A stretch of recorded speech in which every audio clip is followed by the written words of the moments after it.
tous, c'est Ahmed, j'espère que vous allez bien, j'espère que vous avez apprécié la vidéo d'hier, déjà 1 million, et oui, mais pas en termes de Bitcoin, en termes de valorisation de price action, mais bel et bien en termes de nombre de meme coins, dont 500 000 qui ont été créés lors des 2 derniers mois, ou 3 derniers mois, donc ça fait énormément. Donc vous avez ma représentation en fin de vidéo d'hier, il fallait aller jusqu'au bout pour celles et ceux qui sont allés jusqu'au bout. Ils ont compris la miniature. On va parler Bitcoin avec un bain de sang, voire un stress post-traumatique que on peut éventuellement lire d'ici et là, notamment sur la tutosphère et sur quelques influenceurs. Crypto, notamment sur YouTube. Je vais vous donner mon point de vue par rapport à cette représentation et en quoi est-ce différent, puisque si on ne suit que la représentation temporelle de Bitcoin, on est post-halving et non pas pré-halving, donc je ne m'attends pas à une forme de dégradation bien plus importante qu'elle ne l'est déjà, bien qu'on peut très bien aller chercher un premier arrêt, mais ça on le sait depuis longtemps, et ce sera donc considéré pour nous comme une opportunité. On va faire un travail là-dessus, on commence maintenant. Avant de commencer, je vous invite toujours à rejoindre le Discord des rois du marché. Si vous souhaitez avoir l'actualité crypto, vous avez un petit onglet qui s'appelle Salon News Actu Crypto, et c'est Monsieur Untel qui nous le partage quotidiennement. Tout ce qui s'est passé sur la cryptosphère depuis les 24 dernières heures. Et on va notamment parler du Fear and Greed, on va parler également des ETF, notamment des outflows, et on va surtout parler de MTGOX, puisque, on le sait, ça y est, il y a eu près de 100 000 bitcoins qui ont été déplacés mardi depuis la première heure asiatique, le bitcoin perdant 1,2% en raison des attaques de pression vendeuse. Il semblerait que près de 9 milliards de dollars de bitcoin ont une seule adresse pour un remboursement du plan de MTGOX. Est-ce qu'il y aura une forte pression vendeuse lorsque les gens auront bel et bien et enfin leur remboursement, que ce soit en Bitcoin, Bitcoin Cash, etc. C'est possible, bien évidemment, mais on le voit et on le regardera d'ailleurs notamment du côté de DYDX, puisque il semblerait que DYDX rembourse les frais de financement à leurs traders. On a un long qui est en cours sur DYDX depuis plusieurs semaines maintenant, et on va le regarder puisqu'on a gagné de l'argent, près de 5%. C'est quand même pas mal par rapport aux fees qu'on avait déjà payé préalablement. On va le regarder juste après. On avait eu en fait une lock, et vous le voyez par rapport au tokenomics de beaucoup de nos crypto-monnaies préférées. Des unlock de plusieurs milliards parfois de tokens, et on voit qu'il n'y a pas de réelle pression vendeuse sur le cours, puisque celle-ci est généralement dite anticipée. Ça ne veut pas dire que ça ne va pas se faire après, par rapport à une situation de marché ou une perception du marché. Et actuellement, est-ce que si Bitcoin se retrouve aux alentours des 58 000 $, 59 000 $ ou 60 000 $, et on le voit finalement pourquoi, et c'est plutôt bien ficelé par rapport aux options vis-à-vis d'une situation de marché. Donc est-ce qu'on est plutôt en tendance court terme ou plutôt dans un range? Actuellement, on le sait, on est dans un range. Généralement, lorsque nous sommes dans un range, on respecte plutôt pas mal les max pin price. On le voit très bien à 58 000, et je vous le dis, j'ai comme un doute qu'on soit en dessous des 60 000 $ d'ici 3 jours. Bon, on arrive à clôturer juste au-dessus et on se retrouve un petit peu au-dessus de 60 000 $. J'ai un doute qu'on fasse gagner un strike price de plusieurs milliers de bitcoins sur des puts. Actuellement, on parle de près de 4000 bitcoins sur des puts, avec 1,7 milliard de value, de market value là-dessus. J'ai comme un doute. Maintenant, qu'est-ce qui s'est passé concrètement par rapport à cette forte dégradation du prix du bitcoin dans son range? Ne vous posez pas 36 questions. La question, la raison la plus probable reste que c'est plus rentable pour le marché. Donc j'avais visé personnellement un petit trade sur un premier arrêt pour aller chercher les 72 000 $. La liquidité, il reste encore, jusqu'à preuve du contraire. J'ai perdu et on est venu me dégeler. Mais l'amplitude des 10% ou des 7% qu'on a perdu, qu'on aurait pu prendre de façon logique, arithmétique si vous voulez, ça aurait été exactement la même chose, sauf que finalement, c'était plus rentable pour le marché d'aller d'abord chercher les acheteurs plutôt que les vendeurs. Il faut partir du principe qu'il y a quand même moins de vendeurs sur ce marché. On le voyait par rapport à nos funding, par rapport aux open interest qui se créent. Et actuellement, est-ce qu'on voit une forme de dégradation vis-à-vis des open interest? Oui, on la voit. Et regardez cette gymnastique qui est assez chouette. Le marché cherchera toujours la même chose, de l'intérêt. Et on voit ici sur des petits time frames, je suis en 4 heures, une forte dégradation au niveau des open interest. On parle de plus d'1 milliard de dollars de liquidation. Mais c'est de la liquidation et de la prise de profit de vendeurs à découvert. Et je vous avais dit, si on vient chercher cette trendline haussière par rapport à nos para-range, il y aura des prises de profit automatiques sur des vendeurs à découvert qui ont pris quoi? Le haut du range. Et on le voit bien par rapport à cette dégradation vis-à-vis des open interest. Ça veut dire quoi? Ça veut dire qu'il y a des clôtures de longue qui se font arracher, tout simplement, qui sont clôturées, donc une pression vendeuse supplémentaire à la vente ici à la baisse, et également des clôtures de short qui prennent des profits. On le voit très bien. Et si on le regarde d'un point de vue chartiste ou d'un point de vue technique, on voit que ça s'est fait exactement ici. Je suis en 4 heures actuellement. Et c'est assez drôle d'ailleurs de le voir par rapport aux clôtures, 4 heures ici, 4 heures ici, et on commence à avoir une respiration. Mais peut-être un simple rebond, simple dead cat bound. On n'a aucune confirmation comme quoi ça y est, on a le point bas et on va partir vers le point. On a d'autres objectifs de trend, ici par rapport à notre canal descendant, aux alentours des 56 000, 57 000 $. Donc le Bitcoin peut très bien faire ceci, venir faire le test de cassure, tester le test de cassure, revenir sur ce milieu de para-range ici, ou de ce canal descendant, pour aller chercher un objectif de cours très proche des précédents lots, pour derrière, en fait, nous structurer quelque chose pour aller chercher la liquidité qui se trouve plus haut. Et on resterait tout simplement dans un range. Si on fait ce rapprochement entre ce qui se passe actuellement et qu'on revient un peu plus tardivement, finalement, dans le passé. Je vais le reprendre ensemble. On va regarder BTC USD sur une autre charte comme ça. Je pourrais vous faire, on l'a fait tout à l'heure avec les académiciens. C'était d'ailleurs assez chouette. Multiplié par 48 divisé par 88. Je vais le regarder comme ça. Voilà. Bon. Certains penseront, je vais passer en hebdomadaire, on le verra beaucoup mieux. Un petit peu là-dedans, ce qui s'était passé en 2019. Vous voyez ici, donc il y avait eu des magnifiques top et on a eu la confirmation qu'on retournait dans une forme de dégradation de marché lorsqu'on vient casser quoi? Le premier arrêt. Ici. Je vais vous le zoomer très fort, comme ça vous allez beaucoup mieux le voir. On part du bottom jusqu'au top. À quel moment, en fait, on change de polarité? À quel moment on repasse dans un environnement plutôt baissier ici? Sur des grands time frames, je suis actuellement en hebdomadaire. Lorsqu'on vient casser le premier arrêt. Et à ce moment, le premier arrêt veut dire peut-être faire un petit tour dans une zone de rechargement d'achat, moyen terme, long terme ou court terme dans certains cas. Ici, entre les 618 et les 786, c'est exactement ce qu'on a fait. Ensuite, le Black Swan, ma foi, stress post-traumatique, il ne faut absolument pas l'envisager. Le jouer, c'est irrationnel. Puisque c'est quelque chose qui sort de nulle part, c'est quelque chose d'imprévisible, si vous voulez, un Black Swan. Donc, ceci, on ne peut malheureusement pas le prédire, ni le jouer, ni le surjouer, ni l'anticiper. C'est pas possible. Sinon, malheureusement, on n'en profitera jamais de ce marché et on ne joue pas les opportunités. Donc on vient chercher cette moyenne mobile 20 périodes en mensuel, pour derrière essayer de nous faire des petites structures pour relancer ce marché, une latéralisation. Imaginez qu'il n'y aurait pas eu le Covid, une forme de latéralisation et pourquoi pas une expansion. Cette expansion est toujours catalysée. Elle a été catalysée par deux choses. Un, la DeFi. Deux, l'impression monétaire complètement folle au niveau des banquiers centraux. Donc ça a plutôt bien aidé. Là, ça sera catalysé par autre chose, c'est une recrudescence et une prépondérance de la demande vis-à-vis de l'offre par rapport aux ETF au comptant notamment qui sont plutôt dans une bonne configuration. Or, sur des plus petits time frames, donc plus récemment, on voit bien qu'il y a plutôt des outflows que des inflows. Malheureusement, on le constate.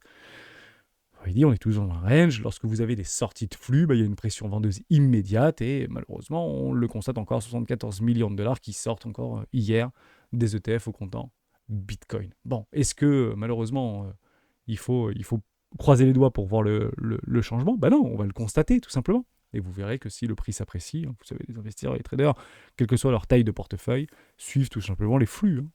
Ni plus ni moins. Ils voient que ça monte, on achète, et ils voient que ça baisse, on vend, et on se protège, on essaye néanmoins de se couvrir. En quoi est-ce différent? La première chose, c'est que on était pré-halving et ici on est post-halving. Vous le comprenez comme suit.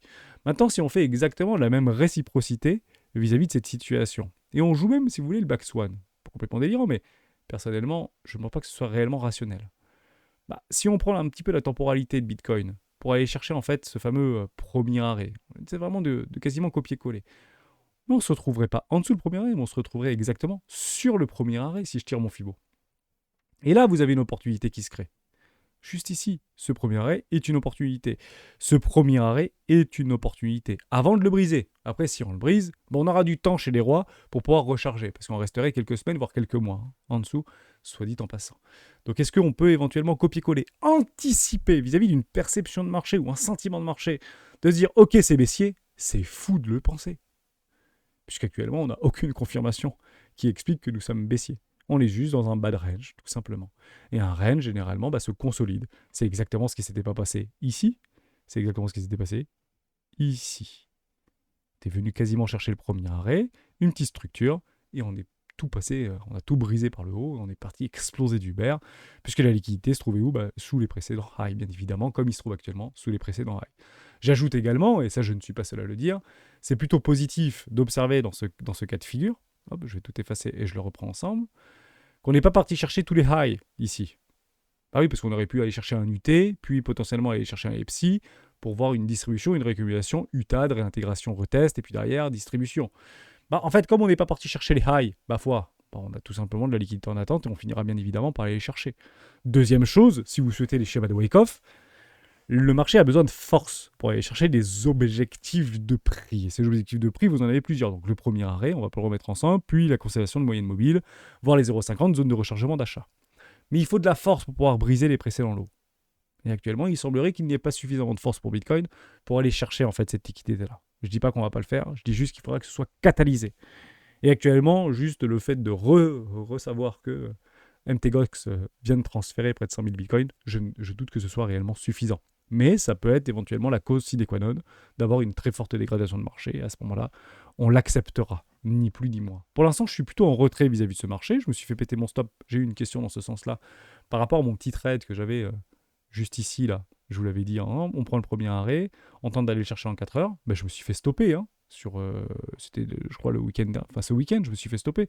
Et je vous avais dit quoi? Je vous avais dit, si je me fais stopper là et qu'on perde en fait cette petite croix rouge, je pense qu'on ira probablement chercher tous les lots qui se trouvent en attente ici, voir le déséquilibre de marché. Bon, bah, ça va pas louper. Je ne l'ai pas pris ce trade, puisque moi j'étais plutôt haussier à ce moment-là précis. Donc j'avais mes conditions pour essayer de jouer à la hausse. Ça ne veut pas dire que ça marche à tous les coups. C'est de te dire que ça ne sert à rien de s'accrocher à ces trades. D'ailleurs, on le voit par rapport au KGI. J'étais à moins 14%, je suis de nouveau à moins 11%. Merci à Ethereum, ça m'a fait un petit peu remonter par rapport à une meilleure dominance vis-à-vis de Bitcoin sur ces dernières 24 heures, hein, si vous voulez. Mais l'objectif, c'est de tenir et d'être un minimum en positif avant la fin du tournoi. Donc ça se finit en 2 jours ou en 3 jours. On va essayer de repartir positif et trouver des setups, notamment pas forcément sur Bitcoin, ça peut être sur d'autres choses. Mais ne nous accrochons pas à nos plaies, ne nous accrochons pas à nos rêves, ne nous accrochons pas à nos idées, ça sert strictement à rien.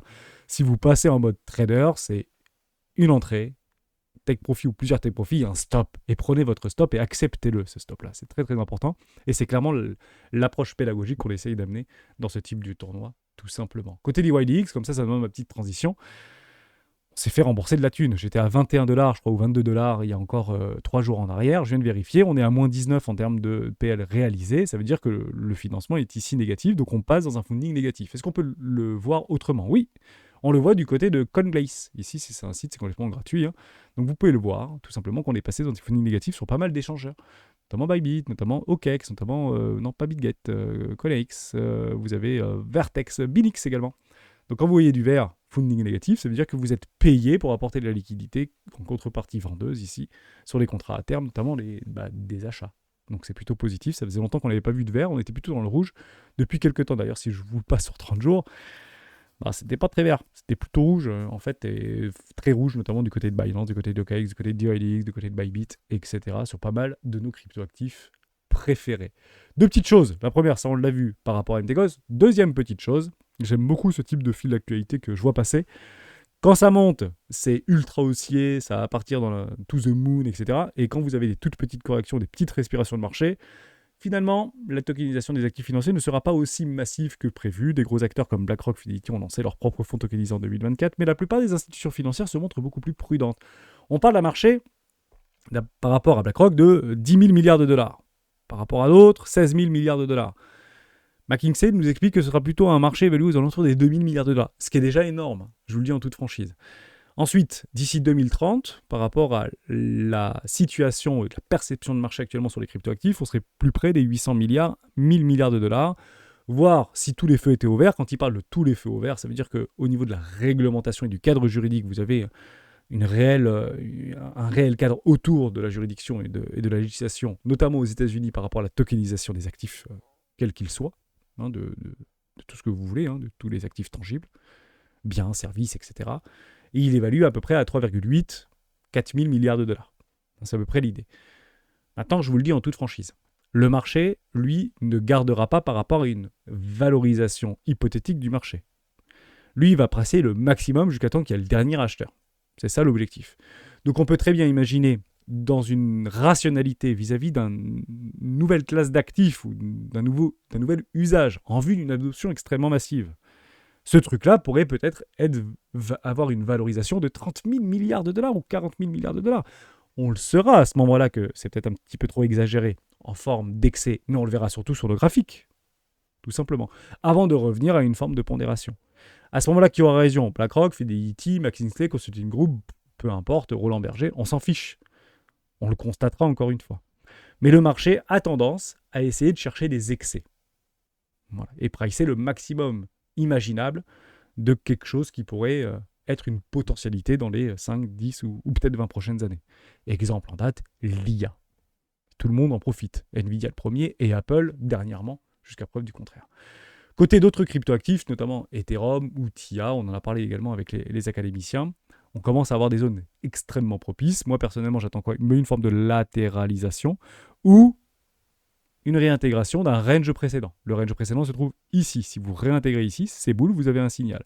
Vous aurez à ce moment-là des divergences, et ça peut être un investissement rationnel, dans une forme d'horizontalisation ou d'horizontalité, en vue d'essayer de revendre cet actif beaucoup plus cher. Objectif de prix, 44 $, puis 65 $, puis dernier TP, 85, allez on l'arrondit à 100 $ pour TIA, ça paraît dingue, ça paraît fou, mais c'est complètement possible si la modularité des blockchains est le grand narratif ou un des grands narratifs qui sera choisi dans le futur proche. Côté Ethereum, plutôt pas mal observé vis-à-vis de la dominance, puisqu'on fait une forme de dégradation vis-à-vis de la dominance de Bitcoin sur l'ensemble du crypto total, et on voit une forme de recrudescence vis-à-vis de la dominance Ethereum par rapport à Bitcoin. Néanmoins, on est toujours dans un magnifique range.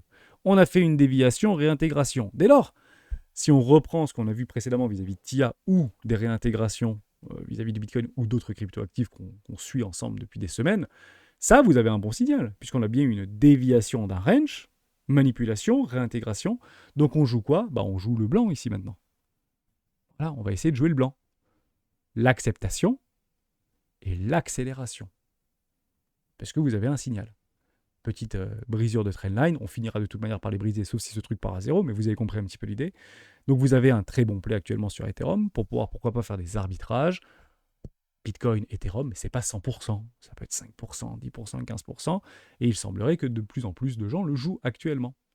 La preuve en est, quand vous avez un nouveau plus bas assez féroce au niveau de Bitcoin, ou très proche des précédents lots, Ethereum est bien plus fort, il n'est même pas allé chercher son déséquilibre de marché. Ça ne veut pas dire qu'il ne peut pas aller le chercher. Ça veut dire que lui a un bon narratif et un bon catalyseur, notamment par rapport à la proposition des ETF au compte Ethereum qui ont déjà été acceptés par les Américains, notamment du côté de la SEC. Donc, est-ce qu'il faut le jouer plutôt à la hausse ou plutôt à la baisse ? On est tout simplement en train de dégrader le marché, venir chercher tous les acheteurs un tout petit peu trop engagés pour derrière lancer la vague, tout simplement. Voilà, j'espère que je vous ai aidé par rapport à ça. On finit sur deux petites choses plutôt intéressantes. Ça, c'est du côté de la perception des anticipations de marché vis-à-vis de Wall Street. On est toujours extrêmement au niveau des attentes de marché. Donc, attendre un crash généralisé, que ce soit sur les actifs numériques ou que ce soit sur les actifs plus traditionnels, voire technologiques, pas très rationnel. Puisque là, on les a, les anticipations d'estimation de bénéfices. Les anticipations des estimations de bénéfices. J'ai bien dit celui-là. C'est très haussier, c'est très bullish. Si vous reprenez en 2008, etc., on avait une très forte dégradation au niveau des estimations de bénéfices. C'est à ce moment-là où on change de polarité, où on a des confirmations dites techniques, multi-time frame, notamment en hebdomadaire et en mensuel, qu'on commence à se dire, il ne faut pas s'accrocher à ses rêves, et on va se prendre une sacrée dérouillée. Actuellement, on ne le voit pas. Dernière petite chose, c'est au niveau du sentiment. De revenir en fait sur la neutralité des 50, voire descendre sur les 40 au niveau du Fear in Grid, c'est complètement normal, même dans des marchés haussiers. On le voit très bien ici, où on était à 34, 40, etc. On a raison, attention au niveau de la temporalité de Bitcoin, mais on a exactement la même situation lorsqu'on prend une réciprocité temporelle par rapport à la situation actuelle. Ici, juin, juillet, août, 40, 52, 41. Ma foi, 54, 53, 51. Vous voyez, on est assez similaires. Alors, est-ce que ça veut dire qu'on peut baisser encore un petit peu plus bas ? Bien sûr qu'on peut baisser un petit peu plus bas. Encore une fois, vous les avez au niveau de ces para-range. Il faut les suivre. Ici, vous avez une première opportunité si vous êtes plutôt range trader, même si vous pouvez déjà faire votre job en achetant ce bas de range. Quelle que soit la vitesse à laquelle on est parti chercher ce bas de range, ça ne veut pas dire que c'est plus baissier si ça va plus vite. On peut aller dans l'autre sens et au moins qu'il y ait moins de temps, et ça peut aller très vite également. Maintenant, si vous voulez une première identification par rapport à les doji japonais, vis-à-vis d'une situation, qu'on sort dans une forme de respiration ou de consolidation, puisque on peut rester ici pendant quelques jours. Vous avez une magnifique bougie ici. Si on vient à clôturer au-dessus des 64 500 $, c'est plutôt positif. Voilà, il faudrait être ici. Acceptation et on peut jouer l'accélération. Vous avez d'ailleurs un gap CME qui s'est positionné juste ici. Regardez, hop, je ne l'invente pas. Donc il finira très probablement par être comblé, encore une fois. Et si vous voulez jouer hop, je repars sur ma charte, plutôt la baisse ici, ou une accélération baissière, il faudra clôturer en dessous des 58 000 $. À ce moment-là, ce que les bears ne veulent pas voir, ce sont des réintégrations. Donc on peut aller chercher l'objectif de prix un petit peu plus bas sur des bas de range ici, bas extrêmes de range, sur une trendline baissière. Et que font les acheteurs, encore une fois? Ils achètent des trendlines baissières, donc c'est une opportunité. Donc à la fois les trendlines haussières, ce sont des prises de TP pour les vendeurs à découvert, à la fois les trendlines baissières, ce sont des opportunités d'achat pour les traders ou les swing traders ou les range traders. Honnêtement, plutôt pas mal positionné ici aux alentours des 57 000, 58 000. Et c'est aussi notre max paying price par rapport aux options. On devrait le faire plus rapidement que prévu, mais jusqu'à preuve du contraire, les strike price probablement ne seront pas joués. Vous l'avez et vous avez toute la représentativité.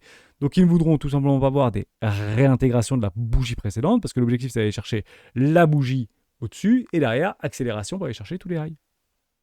Pourquoi? Parce que la liquidité s'y trouve. Jusqu'à preuve du contraire. On est parti chercher tout le monde. Et bizarrement, je ne sais pas si vous le voyez depuis quelques jours. Je l'ai fait en un mois, mais on peut le faire sur des plus petits time frames en 3 jours, par exemple.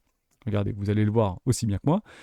À chaque fois qu'on faisait des fortes dégradations, boum, beaucoup de liquidité. Forte dégradation, boum, beaucoup de liquidité. Forte dégradation, boum, et il n'y a plus trop de liquidité. Jusqu'à preuve du contraire. Donc là, il y en a un petit peu. On peut aller chercher une petite zone de rechargement d'achat et puis derrière, aller chercher, mais on va peut-être bien finir par aller chercher les jaunes, surtout qu'on commence déjà à prendre des TP, soit dit en passant. Donc moins de pression vendeuse, potentiellement plus de pression spot, et là ce sera très probablement catalysé par quoi?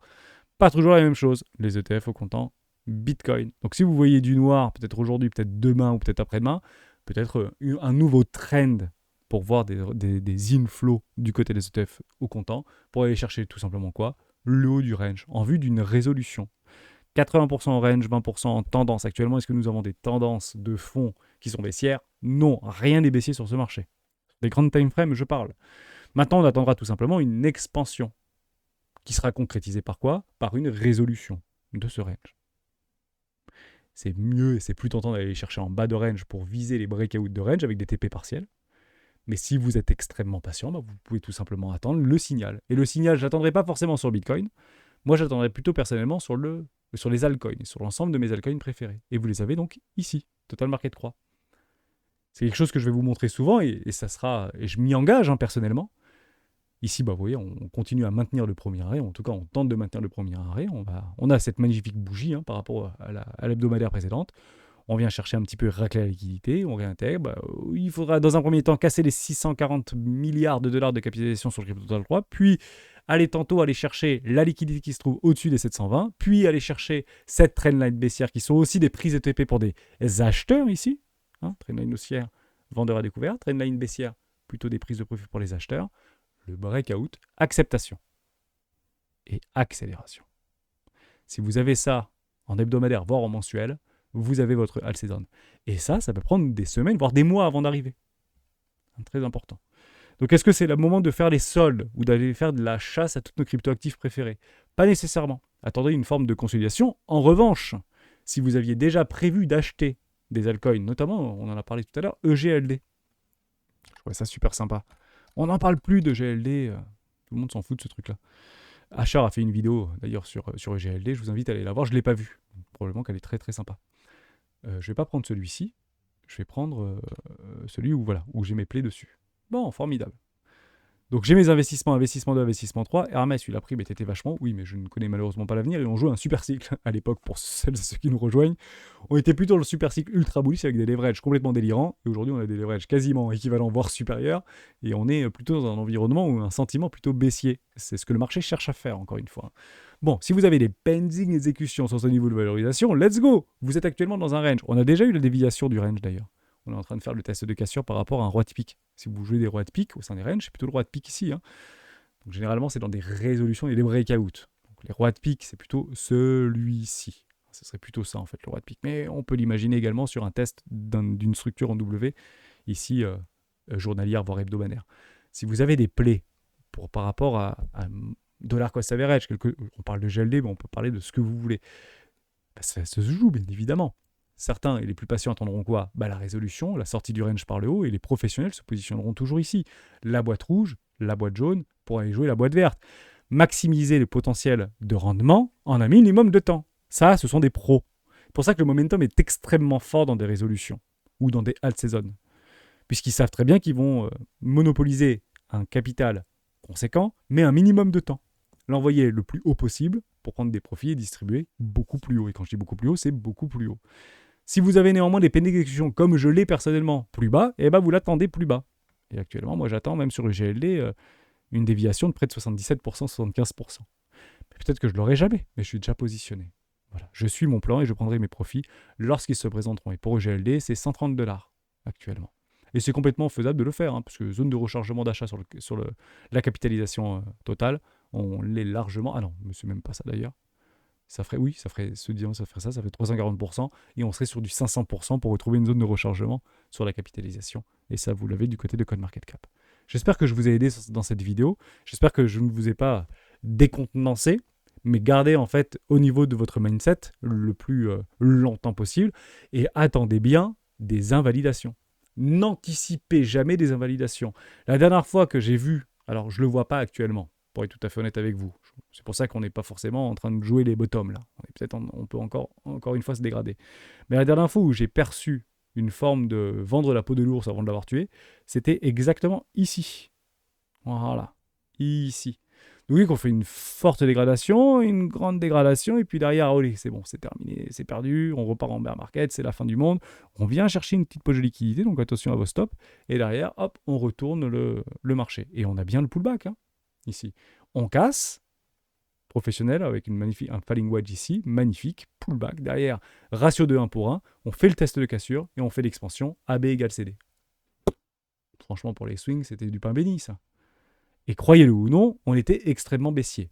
Maintenant, ce que je ne vois pas, et je finirai là-dessus, et ce que je percevais de façon extrêmement franche en 2020-2021, c'est lorsqu'on était là, ici, comprenez-le comme ça, cette dégradation, c'est plutôt Libra, quand Visa, Mastercard, Free notamment avec Iliad, en fait, s'était désengagé de leurs 10 milliards de dollars d'investissement, notamment sur Libra, et on ne voyait plus en fait une forme de catalyseur d'adoption massive sur des crypto-monnaies, notamment à travers Facebook. Bon. Donc il y a une forme de dégradation, une respiration qui est restée dans une consolidation sur une forme de prise de zone de rechargement sur des moyennes mobiles. Donc rien de bien méchant, mais le signal, on l'a eu ici. Actuellement, on ne l'a pas. N'anticipons pas les choses. Ce n'est pas rationnel d'anticiper les choses. Surtout que si on est un investisseur, alors, vous avez souvent raison, mais peut-être un petit peu trop tôt. Ce qu'on percevait ici, par rapport à cette fracture, et c'est en ça que je parle de stress post-traumatique, c'est qu'on avait vraiment envie d'acheter moins cher. On avait c'était vraiment le consensus. On disait tous, ouais, moi j'achèterais exactement sur les 6 000 $. Moi, s'il revient à 4 000 $, je fais all-in, je vends la baraque. Enfin, on était on était bien avancé dans l'halving, parce que là, on parle à ce moment-là de août 2020, septembre, octobre. C'est là, on y est quasiment, 4 ans plus tard. Et on avait vraiment cette fâcheuse envie d'acheter beaucoup moins cher. La question à se poser, c'est est-ce que vous êtes plutôt dans l'idée de vouloir absolument acheter moins cher, ou est-ce que vous êtes suffisamment engagé actuellement pour ne plus envie d'avoir de sentir et de voir le cours baisser. Pire encore, en fonction de la performance que vous n'avez pas réalisée, en fonction de la perte que vous avez déjà enregistrée, peut-être des stops que vous vous êtes fait attraper et manger. Est-ce que vous êtes passé bear, ou est-ce que vous voulez recharger le plus rapidement possible pour regagner ce que vous avez perdu sur des petites time frames? Si c'est ce cas-là, à ce moment-là, on est loin d'avoir le bottom, puisqu'on ira chercher jusqu'au dernière poche de liquidité. Par contre, si vous avez cette envie foudroyante de vouloir acheter beaucoup moins cher, au minimum le premier arrêt, belle opportunité. À ce moment-là, il est peu probable que le marché nous donne la possibilité d'y aller. Pourquoi ? Parce que le marché ira toujours là où c'est le plus rentable pour lui et ne nous laissera pas la possibilité de rentrer sur des bons niveaux de valorisation ou sur des bons prix. C'est différent pour les altcoins parce que tout le monde s'en fiche. Si aujourd'hui vous voyez les altcoins qui sont bien positionnés dans des bas de range, il n'y a pas d'intérêt sur les altcoins actuellement. Il n'y a pas d'intérêt maintenant, ni hier, ni demain, très probablement. Jusqu'à preuve du contraire. Et à ce moment-là, on reviendra sur la cyclicité et le schéma se répétera et le cycle apexique se répétera très probablement. Pourquoi ? Parce qu'on est sur ce changement de polarité entre les early investors et la population de masse, tout simplement. Donc accrochez bien vos ceintures, mais nous n'y sommes pas. Si on doit suivre la temporalité, c'est pas avant la fin de l'année. Ciao.